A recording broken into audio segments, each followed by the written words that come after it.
Today I'm on my way home from work and I thought I'd make a video talking about vibrations you would experience on a test drive, or if your car is vibrating, how to kind of isolate what it is and where to start. So if I'm driving a car and there's a high-speed vibration, let's say I feel it at 60 miles per hour, and that's what the customer's complaint is, then what I'll do is get on a highway, get up to that speed, and verify that I can replicate that vibration several times, and it comes in right at that speed, and I can't influence it in any way with accelerating or braking or anything like that. It's just a vibration. If that's the case, usually the first thing I'll check or I'll suspect is the issue is a wheel out of balance. The car is throwing a wheel weight, and there's a bunch of snow, caked into the inside of the wheel, stuff like that. So what I'll do is I'll go back to the shop and give it a quick visual inspection. I'll check the tread, and I'll make sure there's no big shifted belt or bent wheel or anything like that. And if everything looks fine, I'll have the wheels rebalanced. So that'll usually take care of that. That's the best place to start. It's the most reasonable thing you can do as far as pricing goes. And if nothing else is obviously wrong, that's many of the times what causes the issue. If you have aftermarket wheels on the car, then something that you would check that you normally wouldn't would be make sure the centering rings are installed. They have these rings because aftermarket wheels, the hole in the center where it lines up with the hub, where it fits onto the hub, is not made to the manufacturer's tolerance. It's usually bigger, and then you use a centering ring that installs in the wheel to center it onto the hub. You don't want the lug nuts themselves or the lug bolts themselves, centering the wheel. You want these rings too. So when those are missing, or they're rotated, or they broke, or the wrong ones were installed, which is very, very common, you'll get vibrations because the wheel won't be centered very well on the hub. So that's definitely something that you should check out as well, as far as wheel problems.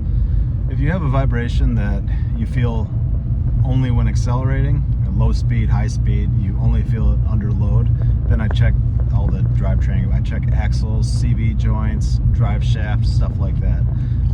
Usually that's more likely what causes it. What I see on most of these European cars is when you have a vibration under load, and you don't have you don't have a ticking noise when you turn it one way or the other. It's just a vibration under load. It's usually an inner CV joint, from what I've seen, that causes that. I mean, other things can, of course, but I'm just saying typically.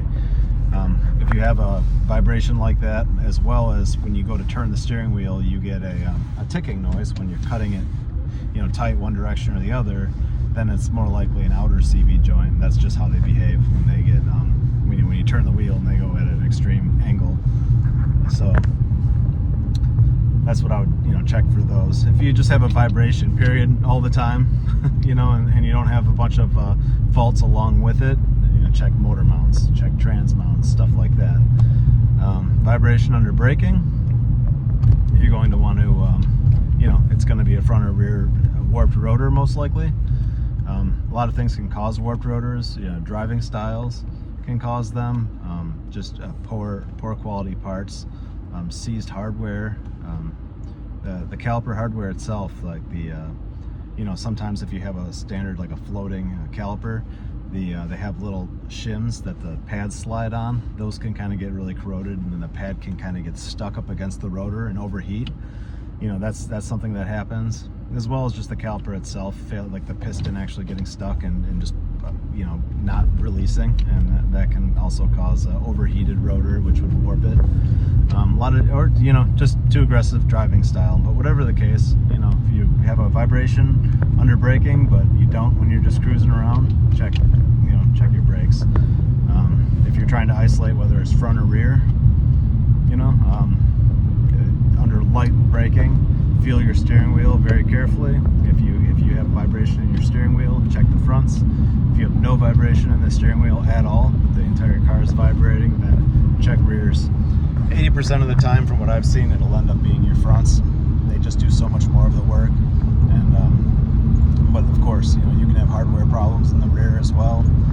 And depending on the type of car, and some of them have different problems than others. I'm just saying from stuff I work on. So that's all some of the basic stuff to check when you have different kinds of vibrations. That's all.